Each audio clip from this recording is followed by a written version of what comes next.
নমস্কার, education with Sudeshna YouTube চ্যানেলের আরেকটি নতুন ভিডিওতে আমার সমস্ত ছাত্রছাত্রীকে স্বাগত জানাই। আজকে আমরা অষ্টম শ্রেণীর তারাপদ রায়ের লেখা একটি চড়ুই পাখি এই কবিতাটি আলোচনা করব। এই কবিতাটি আলোচনা করার সময় কবিতাটির প্রত্যেকটি লাইন ধরে ধরে তোমাদের সামনে আলোচনা করব। তাই তোমরা যারা এই মুহূর্তে ভিডিওটি দেখছো তোমাদেরকে বলবো তোমরা স্কিপ না করে প্রথম থেকে ভিডিওটি দেখো। আর হ্যাঁ, কবিতাটির বিষয়বস্তুও তোমাদের সামনে তুলে ধরবো সহজভাবে। এবং এখনো পর্যন্ত যারা চ্যানেলটিকে সাবস্ক্রাইব করোনি তারা প্লিজ চ্যানেলটিকে শেয়ার এবং সাবস্ক্রাইব করে দিও। তারাপদ রায়ের জন্ম 1936 খ্রিস্টাব্দে, তার মৃত্যু 2007 খ্রিস্টাব্দে। তিনি ছিলেন একজন বিশিষ্ট কবি এবং রসরচনাকার। তার উল্লেখযোগ্য কাব্যগ্রন্থগুলি হল তোমার প্রতিমা, নীল দিগন্তে এখন ম্যাজিক, কোথায় যাচ্ছেন তারাপদবাবু, দারিদ্র্য রেখা, জলের মতো কবিতা প্রভৃতি। এবার আমরা তোমাদের এই একটি চড়ুই পাখি তারাপদ রায়ের লেখা এই কবিতাটির বিষয় সংক্ষেপ বা বিষয়বস্তু সম্পর্কে একটু আলোচনা করি। আধুনিকতাকে অনেকেই জীবনমুখীনতা বলে প্রকাশ করতে চান। জীবনের সঙ্গেই ওতপ্রোতভাবে জড়িয়ে আছে প্রকৃতি এবং ঈশ্বর সৃষ্ট প্রকৃতিকুল। অনেক সময় অতি সামান্যও আমাদের জীবনে অসামান্য হয়ে ওঠে। বাংলার চিরপরিচিত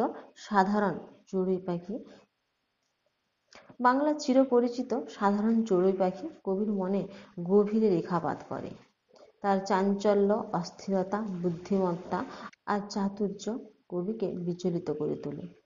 বাসা কথাটির মধ্যে কোথাও একটা নিরাপদ আশ্রয়ের কথা লুকিয়ে থাকে। ঝড় ও বাতাসে পাখির নিড় ভেঙে যাওয়ার আশঙ্কা থাকে। হয়তো সেই চিন্তা করেই চড়ুই ইট, কাঠ, পাথরের তৈরি শক্তপোক্ত অট্টালিকায় বাসা তৈরি করে, আবার ইচ্ছামতো এ বাড়ি ও বাড়ি উড়ে যায়। কবি দেখেছেন চড়ুই এর বাসা প্রস্তুতির দক্ষতা। সারাদিন সে ইচ্ছে মতো ঘুরে বেড়ায় আর সন্ধ্যাবেলা খড়কুটো এবং ধান প্রভৃতি স্থান থেকে সংগ্রহ করে সেগুলো নিয়ে আসে তার বাসা তৈরির জন্য। তার সঙ্গে আনন্দের সুরটিও ধ্বনিত হয়, যাকে কবি সঙ্গীত বলেছেন। কখনো তার দৃষ্টিতে কবি দেখান অসীম কৌতূহল। কবি বাইরে গেলেই হয়তো সে ভাবে এই ঘরে সবকিছুই তার, অর্থাৎ চড়ুই পাখিটি ভাবে সবকিছুই যেন তার। টেবিলে ফুলদানি, বই খাতা সবকিছুই একদিন বিধাতার কৃপায় তার হয়ে যাবে। কল্পনাপ্রবণ কবি আবার কখনো চড়ুই এর দৃষ্টিতে তাচ্ছিল্যের ভাবটিও লক্ষ্য করেছেন। কার্নিসে এসে হয়তো সে ভাবে মায়ার টানেই একটা ভাঙাচোরা ঘরে সে আছে। কোনো সময় ও পাড়ার পালেদের বসিদের বাড়িতে সে আশ্রয় নিতে পারে। তবু কোনো এক অজানা বন্ধনে কবির সঙ্গে সে আবদ্ধ হয়ে গেছে। কবির মনে হয় তার একাকিত্ব নিরসনের জন্য চড়ুই পাখির নির্জন রাত্রে কবির একমাত্র সঙ্গী হয়ে রয়ে গেছে। এবার আমরা মূল কবিতায় আসি। চতুর চড়ুই এক ঘুরে ফিরে আবার ঘরেই বাসা বাঁধে। চতুর অর্থাৎ চালাক, চালাক চতুর চড়ুই পাখিটা কি করে? চতুর অর্থাৎ চালাক চড়ুই পাখিটা কি করে? ঘুরে ফিরে এসে সে আবার আমার ঘরে অর্থাৎ কবির ঘরে সে এসে বাসা বাঁধে। অন্ধকার ঠোঁটে নিয়ে সন্ধ্যা ফেরে যেই সেও ফেরে। প্রকৃতির কোলে যখন সন্ধ্যা নেমে আসে তখন সেও ফিরে আসে। এ বাড়ির খড়কুটো ও বাড়ির ধান, ছড়ায় শব্দের টুকরো, ঘর জুড়ে কিচিমিচি গান। সে কি করে? এ বাড়ি থেকে খড়কুটো আনে, ও বাড়ি থেকে ধান আনে, অর্থাৎ যেখান থেকে সে পারে তার প্রয়োজনীয় জিনিসপত্র সে সংগ্রহ করে আনে। আর এনে কি করে? সেগুলোকে সে তার বাসা তৈরির কাজে ব্যবহার করে। আর শব্দের টুকরো ছড়ায় এবং ঘর জুড়ে যেন কিচিমিচি শব্দ করতে থাকে। কখনো সে কাছাকাছি কৌতূহলী দুই চোখ মেলে অবাক দৃষ্টিতে দেখে। হয়তো ভাবে লোকটা চলে গেলে এ ঘর জানালা দোর, টেবিলে ফুলদানি, বই খাতা এসব আমারই হবে, আমাকেই দেবেন বিধাতা।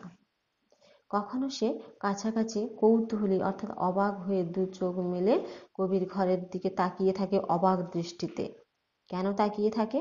সে ভাবে যে এই লোকটা অর্থাৎ কবি যদি কখনো এই ঘর ছেড়ে চলে যান তাহলে এই ঘরের জানলা, দরজা, টেবিলে রাখা ফুলদানি, বই খাতা এই সবই যেন চড়ুই পাখিটির হবে। ভগবান, বিধাতা কথাটির অর্থ হলো ভগবান, ভগবান বোধহয় তাকে সবই দিয়ে দেবে। আবার কার্নিশে বসে চাহনিতে তাচ্ছিল্য মজার। আবার কখনো কখনো কার্নিশ কথাটির অর্থ হলো ছাদ বা দেওয়ালের বাইরে বেরিয়ে থাকা যে অংশটা তাকে বলা হয় কার্নিশ। কখনো বা সে কার্নিশে বসে চাহনিতে অর্থাৎ তার চাওয়া, তার তাকানোতে কি থাকে, তাচ্ছিল্য থাকে। তাচ্ছিল্য অর্থাৎ তুচ্ছ করার ভাব থাকে। ভাবটা যেন এই বাজে ঘরে আছি, নিতান্ত মায়ার শরীর আমার তাই। সে তাচ্ছিল্য ভাবে তাকিয়ে থাকে, তার ভাবটা এমনই থাকে যেন কি এই বাজে ঘরটায়, এই যে কবির যে ঘর, তাকে যে বাজে ঘর বলেছে, বলছে বাজে ঘরটায় যেন আমি নিতান্ত মায়ায় পড়ে গেছি, আমার নিতান্ত মায়ার শরীর, তাই আমি থেকে গেছি, না হলে এই বাজে ঘরে কখনোই কেউ থাকতো না। ইচ্ছে হলে আজই যেতে পারি এ পাড়ার ও পাড়ার পালেদের বসেদের বাড়ি। কবি মনে করেছেন চড়ুই এটা মনে মনে ভাব, ইচ্ছে হলে চড়ুইটা পালেদের বসেদের বাড়ি যেতে পারে, তবুও যায় না চলে, এতটুকু দয়া করে পাখি, রাত্রের নির্জন ঘরে আমি আর চড়ুই একাকী। তবুও তার যাওয়ার এত জায়গা থাকা সত্ত্বেও এই চড়ুইটা কোথাও যায় না। সে এই কবির নিঃসঙ্গ জীবনে যেন এক সঙ্গী হয়ে থাকে। সেই একাকী কবি যে থাকেন, সেই কবিকে সে সঙ্গ দেয়, এই চড়ুই পাখিটি কবিকে সঙ্গ দেয়, কবিকে যেন সে দয়া করে।